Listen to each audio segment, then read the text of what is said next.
नमस्कार, मैं हूं आलोक तिवारी और अभी मैं मौजूद हूं दिल्ली के होटल एरोस में, जहां पे सीजीआर के द्वारा एक इवेंट का आयोजन किया जा रहा है। और हमारे साथ हैं शोभित यूनिवर्सिटी के कुंवर विजेंद्र जी, जिनसे हम अभी बात करेंगे इस कार्यक्रम के आयोजन के बारे में, इस इवेंट के आयोजन के बारे में, और साथ ही साथ जो नई शिक्षा नीति है उसके बारे में भी हम इनसे कुछ सवाल करेंगे। आप इस कार्यक्रम के बारे में सबसे पहले आप बताएं कि जो कार्यक्रम का आयोजन किया जा रहा है, जो ये इवेंट है, इसका कितना महत्व है, ये बताएं। CGR इस देश का शायद सबसे बड़ा एजुकेशनल थिंक टैंक है। और इस एजुकेशनल थिंक टैंक ने पिछले 12 सालों में एक प्लेटफॉर्म दिया है विश्वविद्यालयों को और शिक्षाविदों को कि वो लोग साथ आएं, चर्चा करें, परिचर्चा करें और उन सब मुद्दों पर जो मुद्दे देश के लिए महत्वपूर्ण हैं, शिक्षा के लिए महत्वपूर्ण हैं, उस पर कुछ ऐसा विचार विमर्श हो जिसे सरकार को भेजा जा सके। जो नई आज शिक्षा नीति है, इसके बारे में क्या कहेंगे? जो ये सीजीआर का जिस तरह से जो भी कार्यक्रम चल रहा है, उसमें नई शिक्षा नीति को ध्यान में रखते हुए हमारे दर्शकों को क्या बताना चाहेंगे? देखिए, नई शिक्षा नीति है inclusive education, affordable education and holistic education. CGR का पूरा मैंडेट भी कहीं ना कहीं उसी पर टिका हुआ है। आज जब बात हो रही है, आपने देखा होगा 3 साल हो गए शिक्षा नीति को आए हुए। तो शिक्षा नीति में सबसे पहले चैलेंज ये था कि उसके बारे में बताया कैसे जाए। दूसरा चैलेंज है उसका इम्प्लीमेंटेशन कैसे हो। जब हम इम्प्लीमेंटेशन उसका कर रहे हैं आज, तो हर विश्वविद्यालय, हर संस्था में अलग अलग तरह के चैलेंजेस हैं। यदि मैं हायर एजुकेशन की बात करूं तो यूनिवर्सिटीज़ के अपने चैलेंजेस हैं, स्कूलों की बात करूं उनके अपने चैलेंजेस हैं। तो उन चैलेंजेस को जब हम शेयर करते हैं एक दूसरे से, तो कहीं ना कहीं उसका सोल्यूशन निकल के आता है। और उसी को लेके जैसे आज यदि आपने देखा होगा, AICT के चेयरमैन भी हमारे साथ थे, नेक NBA के चेयरमैन भी हमारे साथ थे, CBSE के से भी ऑफिशियल्स हमारे साथ हैं। इसका पर्पज़ ही ये है कि एक साथ सब स्टेक होल्डर बैठे और एक साथ बैठ के वो लोग इस विषय पे चर्चा ही ना करें, लेकिन इसमें से समाधान निकालें। क्योंकि implementation of national education policy आज इस देश की ज़रूरत इसलिए भी है क्योंकि आज पूरा विश्व छोटा होता जा रहा है। आज हम ये नहीं कह सकते हैं कि मुझे कुछ आता है, बस मैं अपने यहाँ तक के लिए सीमित हूँ। मुझे जो आता है आज उसकी विश्व को ज़रूरत है। और सबसे युवा देश होने के नाते हमारी जिम्मेदारी और भी बढ़ जाती है कि हमारा युवा शिक्षित भी हो और वैश्विक तौर पे उसकी एक्सेप्टेंस भी हो। तो शिक्षा नीति एक बहुत एक क्रांतिकारी मैं कहूँगा कदम रहा है पिछले 1000 दिनों में, 3 सालों में हम लोग देख रहे हैं कि देश में उससे लेके बदलाव आ रहा है। बिल्कुल, ये भी देखा जा रहा है कि आज फिर से वैसे भारत की एक पुरानी परंपरा रही है, संस्कृति से जुड़ा हुआ विषय रहा है वसुधैव कुटुंबकम। और इसी को ध्यान में रखते हुए जहाँ तक एनईपी की अगर हम बात करें, तो इसमें भी बहुत इस तरह के प्रयास किए गए हैं, जिससे भारत आने वाले समय में जो है वो फिर से विश्व गुरु के रूप में जाना जाए। तो सब कुछ समझने के बाद ये लगता है कि कहीं ना कहीं जो है, यह हम केवल आज तक जो है कहते आए हैं कि भारत विश्व गुरु था, विश्व गुरु था। जब था तो फिर हम बन क्यों नहीं सकते हैं? आज हम फिर क्यों नहीं हो सकते हैं? तो कहीं न कहीं उनमें बहुत से चीज़ों का जो है संशोधन करने की भी आज के समय के हिसाब से, आज की परिस्थितियों के हिसाब से भी आवश्यकता है। इसमें बताएं कि सीएजीआर का जो है इसमें क्या रोल देखिए, है? CGR जैसे मैंने पहले भी कहा, ये एक थिंक टैंक है और एक ऐसा थिंक टैंक जहाँ पर सैकड़ों यूनिवर्सिटीज़ जुड़ी हैं, बहुत सारे शिक्षाविद जुड़े हैं, बहुत स्कूल जुड़े हैं साथ में। तो होता क्या है, जब हम लोग साथ बैठते हैं तो बहुत सारी बातें वो निकल के आती है। नहीं तो होता ही है कि हम लोग अपने यहाँ क्या कर रहे हैं ये किसी को नहीं पता। लेकिन जब मैं बताता हूँ मेरे यहाँ ये गुड प्रैक्टिस है, आपके यहाँ ये अच्छी प्रैक्टिस हो रही है, तो एक तो साथ आते हैं। दूसरा, जो अभी आपने भारतीय संस्कृति और परंपरा की बात की, अभी तक हम लोगों का जो सारा फोकस था शिक्षा को लेके, वो यहाँ था। मैं इसे कहता हूँ हेड, हार्ट और हैंड जैसे होता है। तो हम ये था कि हर चीज़ दिमाग में डाल दी जाए, हेड हो जाए। लेकिन हार्ट से अच्छा ह्यूमन बीइंग कैसे बनेगा, तो वो होलिस्टिक डेवलपमेंट की बात थी। आज उसे हमने संस्कार, संस्कृति, एथिक्स सारी चीज़ों को इंटीग्रेशन कर रहे हैं हम एजुकेशन के साथ। जब वो होगा तो बदलाव आएगा। और हैंड क्या कर रहा है? Application of the knowledge. जब तक नहीं होगी तब तक एम्प्लॉयमेंट नहीं बनेगा। तो ये तीनों चीज़ें अब साथ में आई हैं। नंबर वन ये कि जो नॉलेज है वो हमारे पास हो, वो नॉलेज के साथ साथ हम अच्छे ह्यूमन बीइंग बने, और साथ में जो नॉलेज है उसको हम अप्लाई करने का स्किल सेट भी हमारे पास हो। तो जो स्किलिंग है, स्किलिंग इज नॉट एनीथिंग की कोई बाहर से आएगी, वो यही है कि whatever I know, if I am in position to apply it. और वो एप्लीकेशन पार्ट ये शिक्षा नीति में है।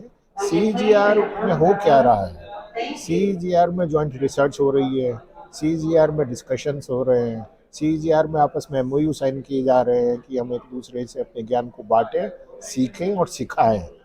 ठीक, तो जब ये सारी बातें होती हैं तो बदलाव आएगा, और वो बदलाव मुझे लगता है कि नज़र भी आ रहा है। 12 सालों में बहुत कुछ हुआ है और देश में सीजीआर को एक स्थान इससे मिला भी है। आप सोवियत यूनिवर्सिटी के को फाउंडर भी हैं, इस नाते बताएं जो सोवियत यूनिवर्सिटी है उसका इसमें क्या योगदान है, उसकी तरफ से देखिए, क्या उनकी जो भूमिका मैं है ये सीजीआर का पास्ट प्रेसिडेंट हूँ, बताएं। अभी मेंटोर हूँ सीजीआर का। हम्म, और सिर्फ शोभित यूनिवर्सिटी नहीं, अदरवाइज भी हम्म, बहुत सारी चीज़ें हम लोग साथ कर रहे हैं। शोभित यूनिवर्सिटी अपने आप में एक रिसर्च सेंट्रिक यूनिवर्सिटी है। पिछले दिनों इंडिया टुडे ने अभी एक सर्वे पब्लिश किया था, शायद आप लोगों ने देखा भी हो, हम्म, जिसमें देश के जो टॉप 5 टेक्निकल इंस्टीट्यूशंस जिनका highest number of patent file हुआ है 3 सालों में, उसमें चौथे स्थान पे हम रहे हैं। और बचे हुए पहले 3 और 5वां स्थान आईआईटीज़ का था। तो आप समझ सकते हैं कि बहुत चीज़ें हो रही हैं और वो अकेले नहीं होती हैं, उसमें सबको साथ लेके चलना होता है। तो कहीं ना कहीं सीजीआर उसमें भी रोल प्ले कर रहा है। एक रचनात्मकता की जब भी हम बात करते हैं, रचनात्मक कार्यों की जो बात करते हैं, तो हमें लगता है जब हम शिक्षा की बात करें तो वहाँ जो है रचनात्मक कार्यों की बात सबसे ज़्यादा होनी चाहिए, जो कि ज़्यादा करके जो है देखा जाता है ये होती नहीं है। तो आज जो है रचनात्मक रूप से अगर आप बताना चाहें कि शिक्षा में और क्या-क्या होना चाहिए, जो एनईपी भी है उसमें भी क्या-क्या कमियां हैं या क्या कमियां दिख रही है, कुछ ऐसा कुछ बताएं। देखिए, किसी भी में कमी ढूंढना वो बहुत आसान है, तो मैं कमी की बात तो कुछ करूँगा ही नहीं। ठीक है, इम्प्लीमेंटेशन में हो सकता है चैलेंजेस हों। रचनात्मक कार्यों की जब हम बात करते हैं तो एक बड़ा इंटरेस्टिंग फैक्ट है। अभी एक संस्था है, हरिजन सेवक संघ। महात्मा गांधी ने 1932 में उसे बनाया था, तो मैं उसका ट्रस्टी हूँ। कैंप में जो कैंप के हाँ, पास। Kingsway camp. हाँ। मैं उसका ट्रस्टी हूँ। और 2 दिन पहले ही हमने उसका सद्भावना दिवस मनाया, 91 फाउंडेशन डे। उसका एक 91 ईयर ओल्ड हो गई है वो। गांधी ने रचनात्मकता पे बहुत बात की है। पूरा समाज में कैसे रचनात्मकता आए, क्या आए, क्यों ना आए। रचनात्मक होने का मतलब क्या है? जब आप अपने ज्ञान को, अपनी ऊर्जा को, अपने उत्साह को, अपने उल्लास को समाज से साझा कर लेते हैं, वहीं आप रचनात्मक हो जाते हैं। नई शिक्षा नीति भी इसी को करने की बात कर रही है। वो ये कर रही है कि आई से वी तक की यात्रा, मैं से हम तक की यात्रा। जैसे ही वो कहती है एक्सपीरियंशियल लर्निंग, वो कहती है चलिए समाज के लिए कुछ करेंगे, जाइए समाज के लिए कीजिए, उसके हम आपको क्रेडिट देंगे। आप सोशल वर्क कीजिए, उसका क्रेडिट मिलने वाला है। आप ये कार्य कीजिए, इससे आपको कुछ और मिलने वाला है। तो कहीं ना कहीं यूथ को, सारे के सारे यूथ को जोड़ना।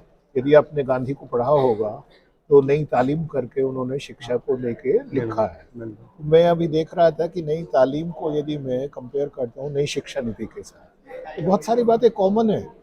तो हो क्या रहा है? हो वो ही रहा है। और नई तालीम को यदि मैं प्राचीनतम अपनी सनातन शिक्षा नीति पे ले जाऊं, वहां भी वही होता था। हो वो ही रहा है, सिर्फ ये है शब्दों को हम बदल रहे हैं, क्योंकि शब्दों को बदलना आवश्यक है, आज की भाषा में बोलना ज़रूरी है। सिर्फ ये है, अब उसके इम्प्लीमेंटेशन पे हमें काम करना है। जहाँ तक कमियों की बात है, तो कमी तो कहीं भी निकाली जा सकती है। सिर्फ ये है तो हम लोग मैंने मिलकर आपसे उसका ये तो इम्प्लीमेंटेशन कमी करें। के बारे में पूछा, लेकिन फिर भी आपने कमी के बारे में जो बताया, मुझे लगता है कि कमी नहीं, आपने खूबियां ही बताई। जी, तो और जो खूबियों के बारे में अगर हम जानना चाहें, सीधे तौर पे हम वही क्वेश्चन करें देखिए, यदि आपसे, जो खूबियां है इसमें वो एनईपी की क्या खूबी है? ये है कि खोल के बोलें। इंसान को इंसान बनाने की जो ये यात्रा है, बनने बनाने की जो यात्रा है, हम्म, उसमें शिक्षा का जो योगदान हो सकता है और है, उसे दोबारे से बहुत आम शब्दों में कहा गया है, नंबर एक। नंबर दो, जो अभी तक हम लोग ये मानते रहे कि एक रेगुलेटर है, एक एग्जीक्यूटर है, उसके बीच में जो कमी थी रेगुलेटर और एग्जीक्यूटर के बीच में, वो फैसिलिटेटर की थी। तो वो फैसिलिटेटर इसमें पैदा किया गया है, बनाया गया है, जिसमें कहा गया है कि सरकार एक फैसिलिटेटर है, आप जो करना चाहें, ये एक फ्रेमवर्क हम आपको दे रहे हैं, इस कनवास पे जैसे रंग आप भरना चाहें वो रंग आप भर सकते हैं। गांधी जी ने जो हिंद स्वराज लिखा हुआ था, जी उसमें उन्होंने एक अध्याय जो है शिक्षा के ऊपर लिखा हुआ जी था।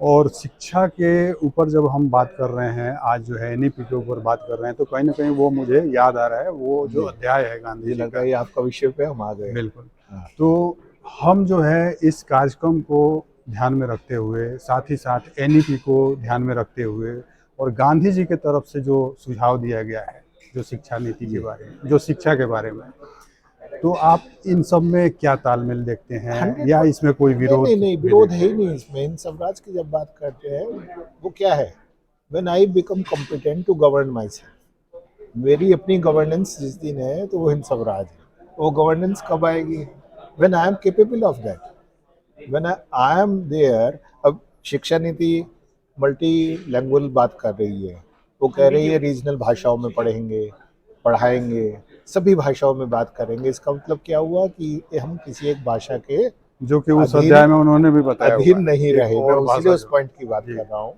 उन्होंने कहा कि हम बच्चों को संस्कार भी देंगे, हमें उनके स्वास्थ्य की भी बात करनी होगी। जब स्वराज की बात आएगी, स्वराज की क्या है, स्वराज, ठीक, मेरा अपना राज। ये ऐसा नहीं है कि कोई ब्रिटिश झंडा हट जाएगा उससे हो जाएगा, या ये झंडा लग जाएगा उससे होगा। ये है कि every individual has to become a decision maker. और डिसीजन मेकिंग करने के लिए आपको एनालिटिकल स्किल आने चाहिए, आपका पास होलिस्टिक डेवलपमेंट आपको होना चाहिए। वो सारी बातें शिक्षा नीति में आ रही हैं।